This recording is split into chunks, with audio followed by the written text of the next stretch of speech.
세상을 살면서 한 번도 겪어보지 못한 환난이나 고난을 당하게 될 때에 우리도 모르게 하나님을 향하여 이런 생각을 가지게 됩니다.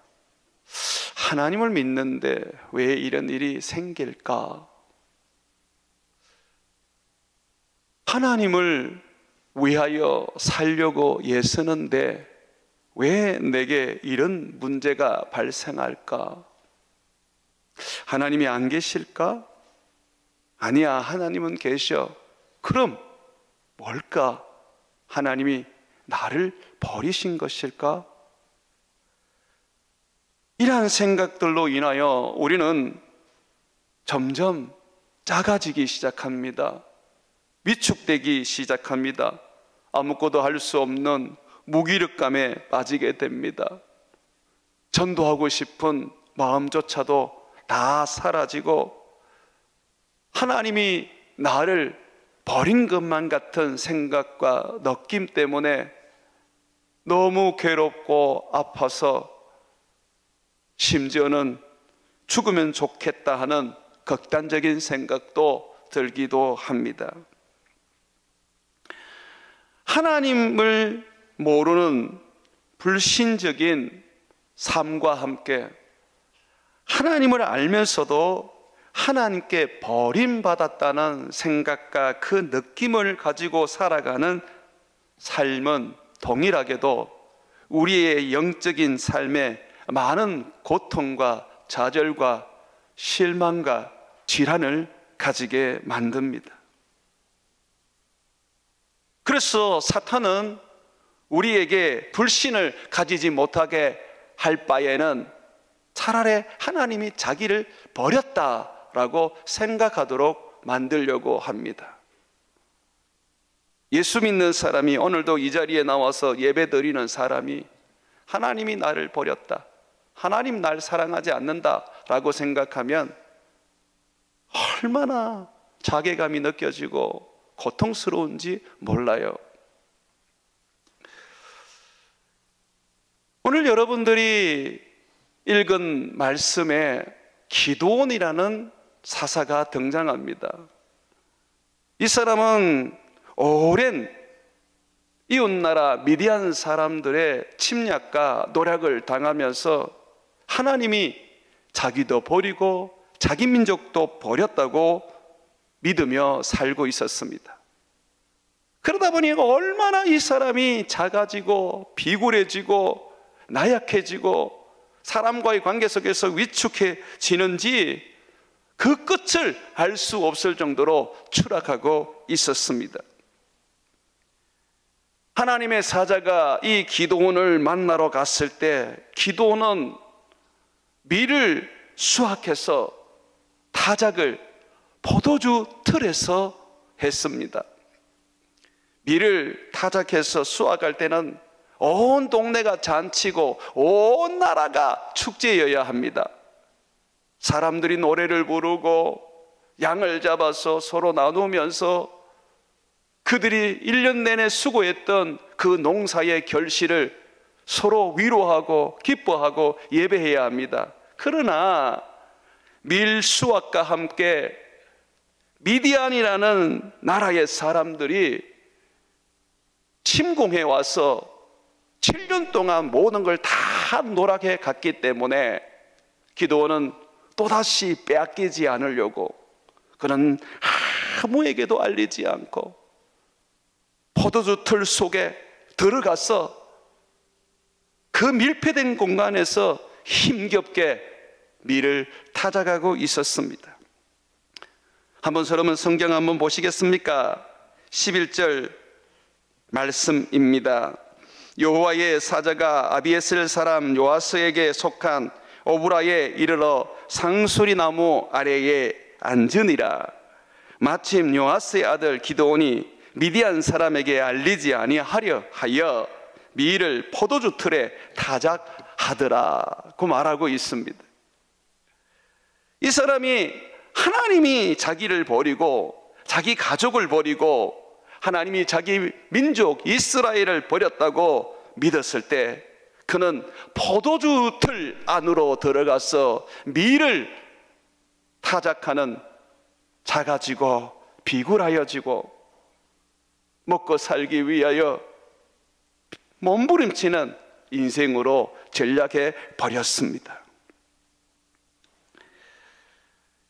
미디안 사람들은 7년 동안 이스라엘 사람들을 얼마나 괴롭히고 학대하고 노락했는지 이스라엘 사람들이 견디지 못해서 이 미디안 사람들을 피해서 산으로 도망가서 웅덩이도 파고 굴도 만들고 또는 산정도 쌓아서 스스로를 지켜야 했었습니다. 2절 말씀 한번 보십시오. 미디안의 손이 이스라엘을 이긴지라 이스라엘 자손이 미디안으로 말미암아 산에서 웅덩이와 굴과 산성을 자기를 위하여 만들었으며 이스라엘이 파송할 때에 미디안과 아말렉 동방 사람이 치러 올라와서 진을 치고 갓사에 이르도록, 갓사에 이르다는 것은 지중해까지입니다.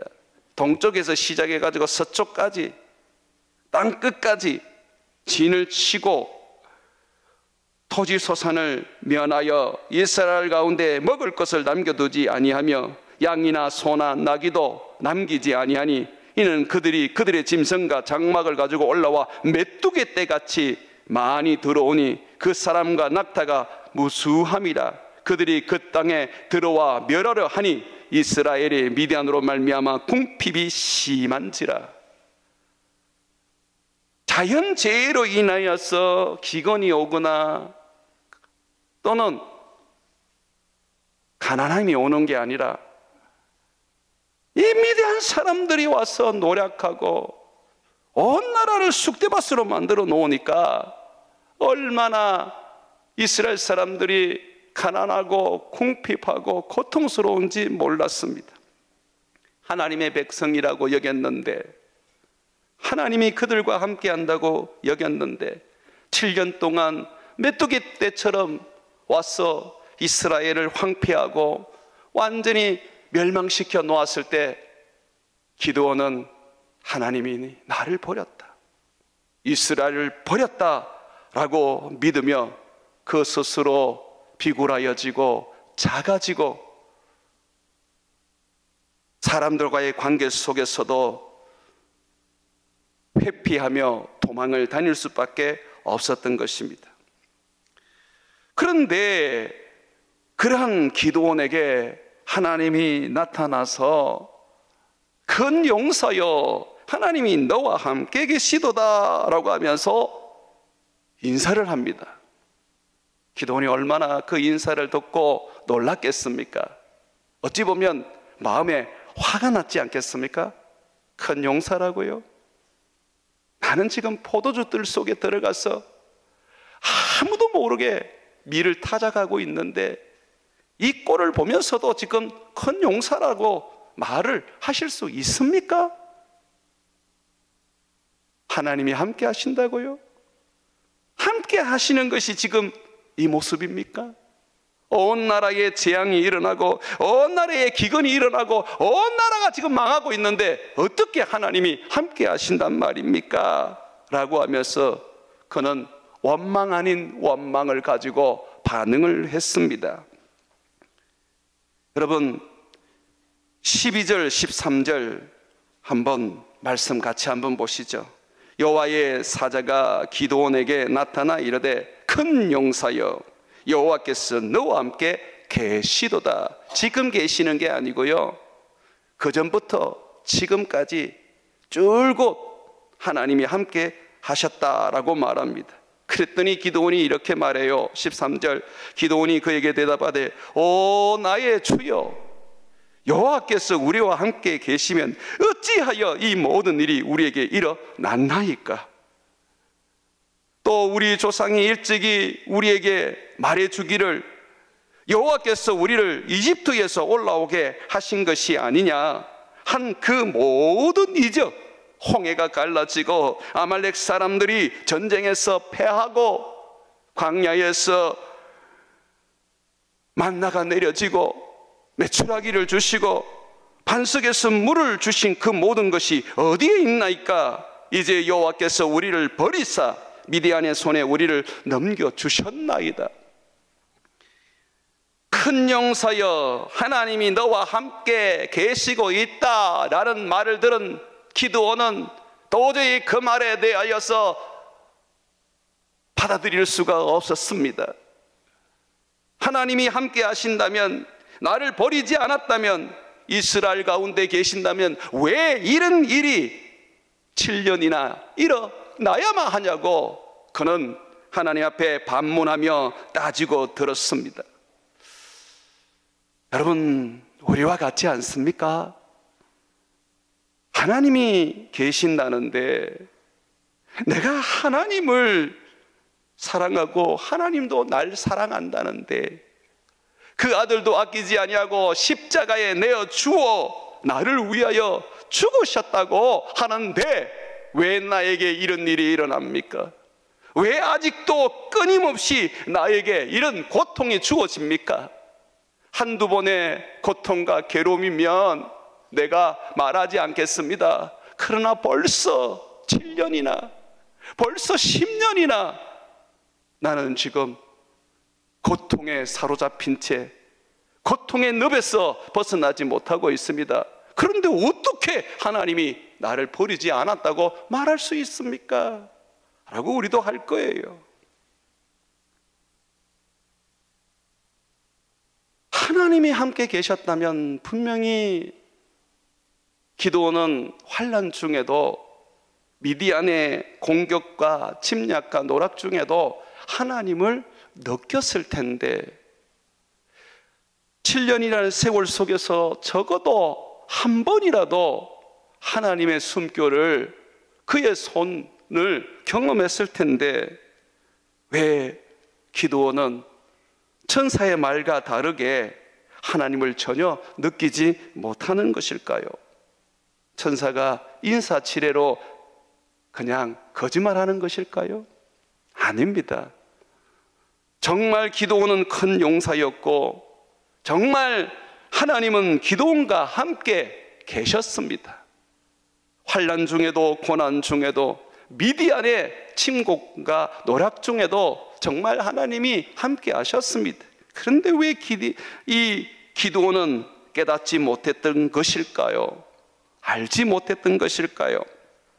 그 원인을 우리가 찾을 수 있는데 첫 번째는 기드온의 믿음이 문제였습니다. 그의 믿음은 기복주의였고 번영과 성공주의였습니다.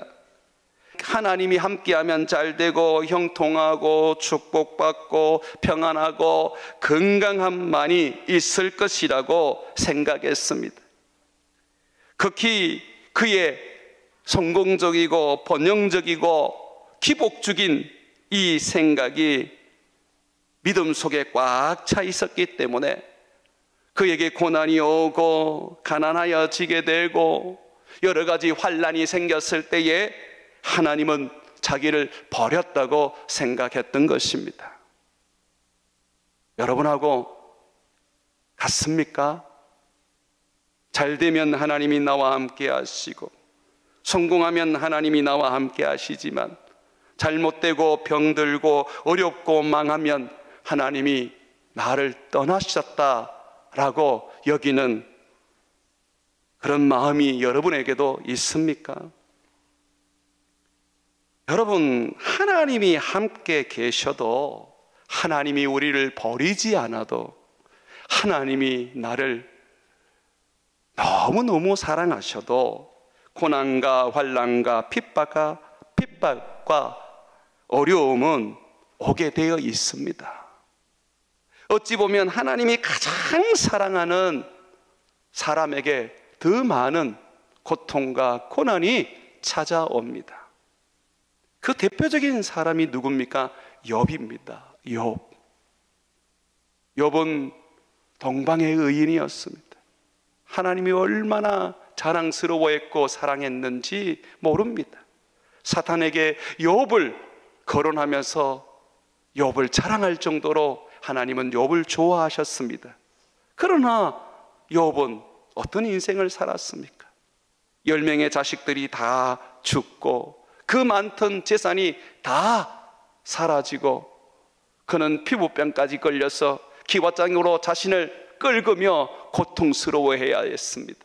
사랑하는 친구들로부터 정죄와 외면과 그리고 판단을 받아야만 했던 억울한 삶을 살았습니다. 욥은 그런 삶 속에서 기드온처럼 하나님이 자기를 버렸다고 생각했을까요? 아닙니다. 욥에게는 그에게 찾아온 환난과 고난과 자식의 죽음, 자기 몸의 질병에 있어서 전혀 하나님이 자기를 버렸다고 생각하지 않았습니다. 그는 도리어 이렇게 말했습니다. 그의 아내가 온몸의 병으로 인해서 고통스러워하고 기아장을 가지고 막 긁을 때에 욥에게 말했어요. 여보, 당신의 믿음은 헛것이요. 하나님이 살아계셨으면, 하나님이 당신을 버리지 않았으면 어찌 이런 일이 일어났겠소? 하나님을 저주하고 죽어버리시오. 그렇게 말했던 겁니다. 그때에 이 욥이 이 아내에게 뭐라고 말하냐면 이렇게 말합니다. 그대의 말이 한 어리석은 여자의 말 같도다. 우리가 하나님께 복을 받았은즉 화도 받지 아니하겠느냐. 욥은 결코 기복주의가 아니었습니다. 성공과 번역에 매여 있는 잘못된 신앙도 아니었습니다. 하나님은 복 주시는 하나님이 맞으시고, 그럼에도 불구하고 때로는 하나님께서는 우리에게 재난도 주시고 화도 주시고 가난함과 고통도 주시는 하나님인 것을 그는 알았습니다. 이것은 욥만의 고백이 아닙니다.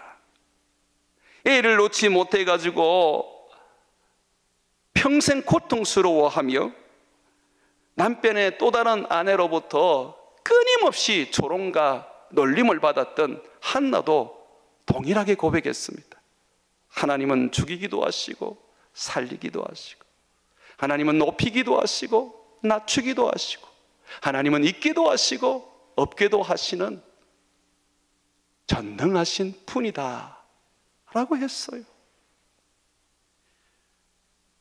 우리가 잘 되면 하나님이 나와 함께하고, 뭐든지 형통하면 하나님이 나를 사랑하는 것으로만 여기게 되면 우리의 신앙은 변질되고 죽어가게 되고, 결국은 고난받고 어려움이 왔을 때, 하나님이 우리에게 재난을 허락했을 때 우리는 하나님이 없다라고 생각하거나 아니면 하나님이 나를 버렸다고 여기게 됩니다. 사랑하는 여러분, 하나님이 계셔도 우리는 전쟁에서 질 수 있고 학대와 고난을 받을 수 있고 망할 수 있습니다.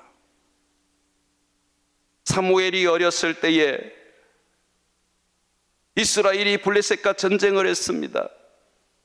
이스라엘 사람들은 블레셋과의 전쟁을 위해서 성막에 있는 법궤를 가지고 전쟁터로 나왔습니다.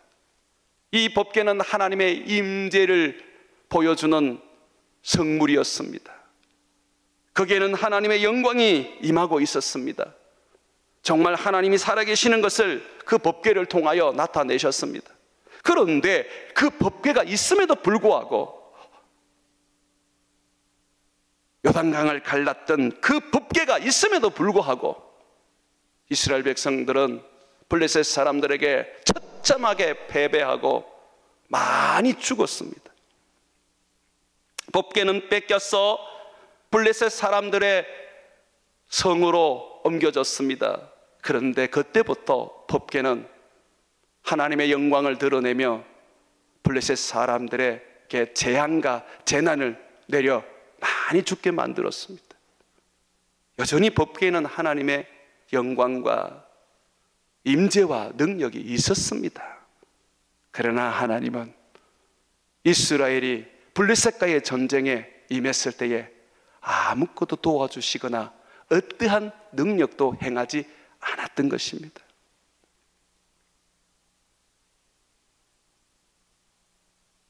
그러므로 우리가 하나님이 나와 함께 하신다는 믿음을 온전히 가지기 위해서는, 하나님이 나를 버리셨다는 잘못된 생각에서 벗어나기 위해서는 기복주의와 번영과 성공주의를 버리고, 하나님이 나에게 고난도 주시고 어려움도 주시고 고통도 주신다는 것을 받아들여야 하는 것입니다.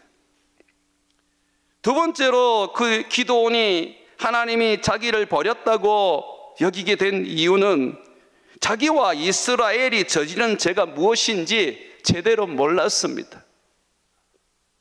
하나님의 사자가 나타났을 때에 그가 죄에 대하여 알고 있었다면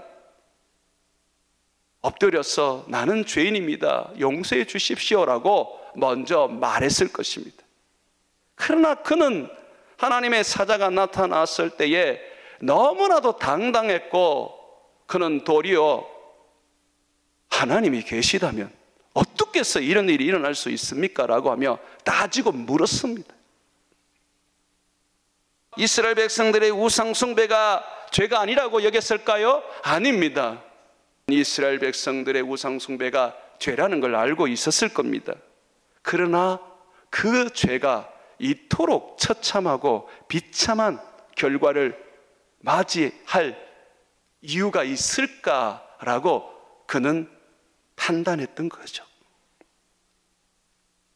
우리의 죄는 요 정도밖에 안 되는데 하나님의 벌은 너무 크다는 것이죠. 그는 자기들이 지금 짓고 있는 죄가 뭔지 깨닫지 못하고 있는 것입니다. 이스라엘이 우상을 숭배하게 된 그 근본적인 이유를 여러분 혹시 아십니까? 사람은, 특히 예수 믿는 사람은 우상을 숭배할 때에 이유 없이 숭배하지 않습니다. 이스라엘 사람들이 우상을 숭배하게 된 원인은 먹고 사는 문제 때문이었습니다. 10절 말씀 한번 보시죠. 하나님의 선지자가 와서 부르짖는 이스라엘에게 무엇이 잘못되었는지를 일깨워 줍니다.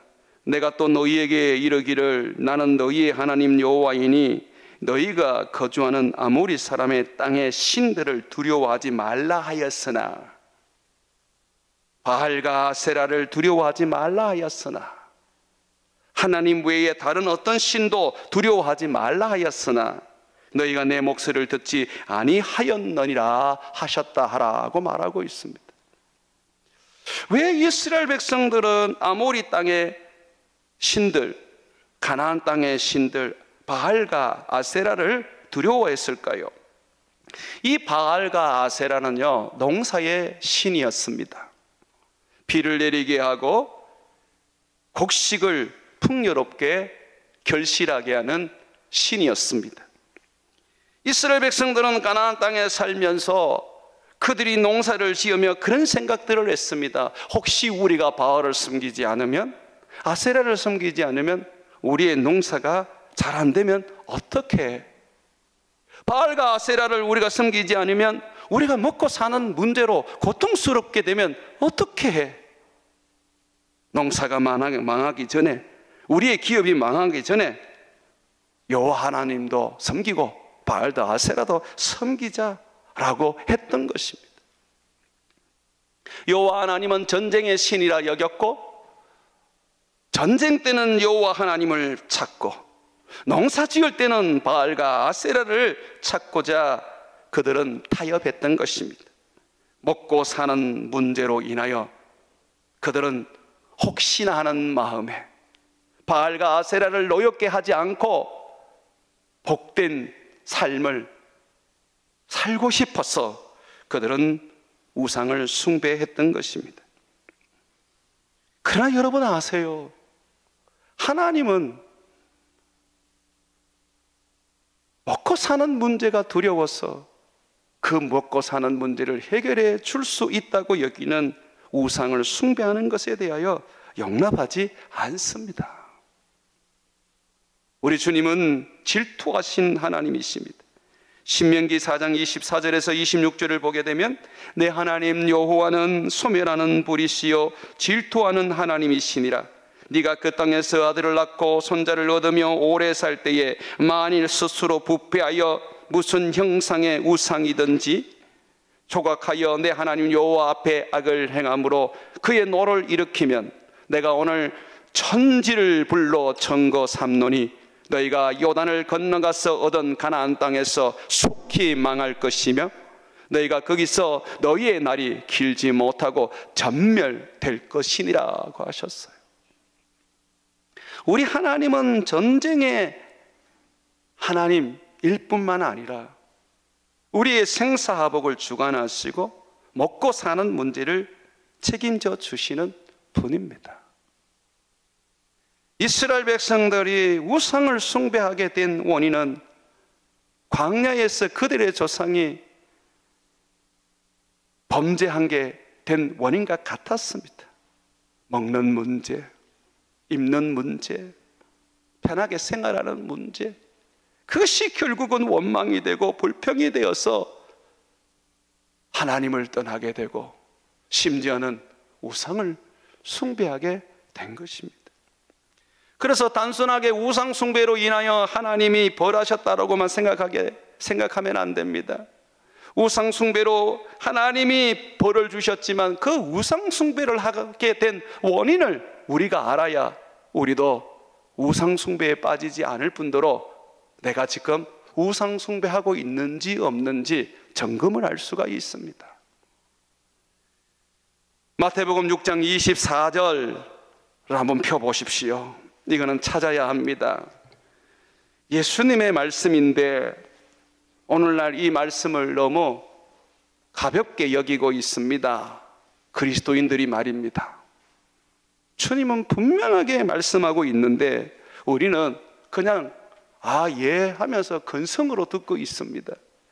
이것이 우리가 우상을 숭배하고 하나님을 떠나게 되고 하나님께 붙어 있어도 하나님께 버림받았다는 생각과 느낌을 가지게 되는 원인인데도 불구하고 우리는 이걸 너무 쉽게 생각합니다. 이 땅에서 살면서 먹고 사는 문제, 그거 누가 자유로워? 그것 때문에 믿는 거 아니야? 라고 합니다. 마태복음 6장 24절부터 33절 제가 읽어드리겠습니다. 한 사람이 두 주인을 섬기지 못할 것이니 혹 이를 미워하고 저를 사랑하거나 혹 이를 중히 여기고 저를 경히 여김이라. 너희가 하나님과 재물을 겸하여 섬기지 못하느니라. 이것을 사사시대로 말한다면 너희가 하나님과 바알을 겸하여 섬기지 못한다는 것입니다. 돈을 사랑하는 것은 일만하게 뿌리라고 성경은 가르치고 있습니다. 무엇을 먹을까, 무엇을 마실까, 무엇을 입을까 하는 염려는 결국은 우리로 하여금 우상을 숭배하게 만듭니다. 세상과 물질과 사단을 따라가고 있지요. 다만 우리가 그걸 모르기 때문입니다. 25절입니다. 그러므로 내가 너희에게 이르노니 목숨을 위하여 무엇을 먹을까, 무엇을 마실까, 몸을 위하여 무엇을 입을까 염려하지 말라. 목숨이 음식보다 중하지 아니하며 몸이 의복보다 중하지 아니하냐. 공중의 새를 보라. 심지도 않고 거두지도 않고 창고에 모아 들이지도 아니하되 너희 하늘 아버지께서 기르시나니 너희는 이것들보다 귀하지 아니하냐. 너희 중에 누가 염려하여 그 키를 한 자라도 더할 수 있겠느냐.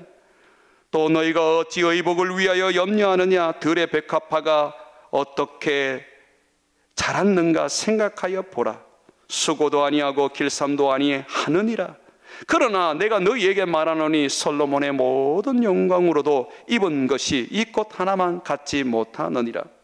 오늘 입다가 내일 아궁이에 던져지는 들풀도 하나님이 이렇게 입히시거늘 하물며 너희일까 보냐. 믿음이 작은 자들아. 재물에 마음을 두고 뭘 먹을까, 뭘 입을까 크기에 염려하는 자들, 주님은 그들을 향하여서 믿음이 작은 자라고 책망하셨습니다.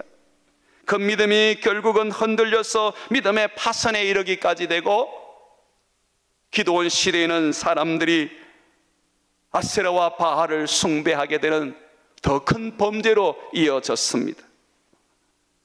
주님은 계속해서 말합니다. 그러므로 염려하여 이르기를 무엇을 먹을까, 무엇을 마실까, 무엇을 입을까 하지 말라. 이는 다 이방인들이 구하는 것이라. 너희가 이것이 내게 구하는 기도지? 그런데 나는 너에게 분명히 말한다. 이방인들이 이방신들에게 구하는 기도와 같단다.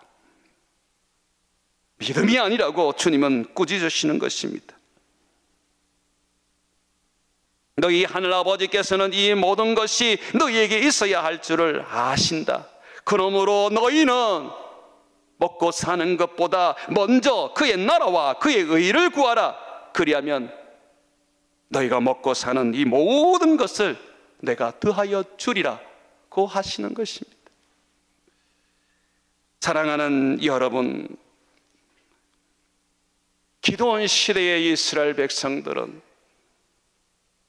풍요로운 결실을 맺어서 잘 먹고 잘 살고 싶었습니다. 그래서 농사의 신 바알과 아세라를 노엽게 하지 않으려고 그들을 섬겼던 것입니다. 이것이 결국은 올무가 되었어요. 그들은 미디안 손에 팔려 7년 동안 고통과 괴로움과 죽지 못해서 사는 인생을 살게 되었습니다. 여러분들도 여전히 먹고 사는 문제에 매여 있고 이 문제를 해결하기 위하여 주님을 붙잡고 있다면, 여러분들은 기드온 시대의 이스라엘 백성들과 같이 미디안의 손에 벗어나지 못한 채 여전히 고통과 괴로움과 힘겨움 속에 계속해서 살아갈 것입니다. 빨리 주님 앞에 돌아와서 오직 우리 주님만을 높이고 그분만을 예배하며 그의 나라와 그의 의를 구하는 삶을 회복하셔야 합니다. 그럴 때에 주님이 이 모든 것을 우리에게 더하여 주시는 것입니다. 사랑하는 여러분, 인도는 14억의 인구로 세계에서 가장 인구가 많은 나라입니다. 그런데 이 나라에서 불교를 설립한 스카모니가 탄생을 했고, 그리고 불교라는 종교가 만들어졌습니다. 원래 인도는 힌두교를 믿었습니다. 신이 무려 수천 개, 수만 개, 수억 개나 되는 샤머니즘 종교였습니다.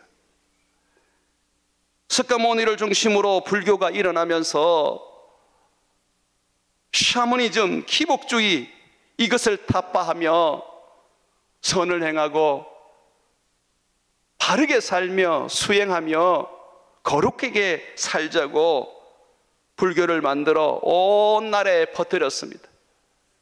급기야 인도는 힌두교에서 불교로 넘어가게 되었습니다. 그러나 그것은 얼마 가지 못했습니다. 다시 인도는 불교를 버리고, 아니 불교는 힌두교의 한 소수 총파가 되면서 다시 힌두교로 돌아갔습니다. 경제 강국 중에 하나라는 인도는 지금도 총리로 비롯하여 모든 사람들이 힌두교에 빠져 있습니다. 왜 그렇게 그들이 힌두교에 목을 메고 있는 줄 압니까? 불교에서 힌두교로 돌아간 줄 압니까? 불교에서 먹고 사는 부분을 내려놓아라, 무소유를 가르치면서 인도 사람들은 거기에 반기를 들고 번영과 성공과 기복을 위하여 다시 힌두교로 돌아갔던 것입니다. 기독교가 먹고 사는 문제를 해결하는 종교로 여긴다면 우리는 힌두교와 다를 바 없는 종교가 됩니다. 결국은 우리가 뭘 먹을까, 뭘 마실까, 뭘 입을까, 기복주의와 성공과 번영에서 헤어나지 못한다면 우리는 결국 바알과 아세라를 섬기는 이스라엘 사람처럼, 힌두교를 숭배하는 인도 사람처럼 우리는 주님을 떠나고 말로는 예수를 믿고 몸은 예배당에 있어도 그 삶은 우상을 숭배하는 사탄과 물질을 따르는 존재로 살아가게 될 것입니다. 그러므로 사랑하는 여러분, 성경이 가르치고 오늘 우리 주님께서 말씀하는 것과 같이 뭘 먹을까? 뭘 입을까? 뭘 마실까? 염려하지 말고 오직 주님의 나라와 주님의 뜻을 위하여 여러분의 인생을 드리고 거기에 모든 것을 바치는 삶이 되시기를 주의 이름으로 축원을 드립니다.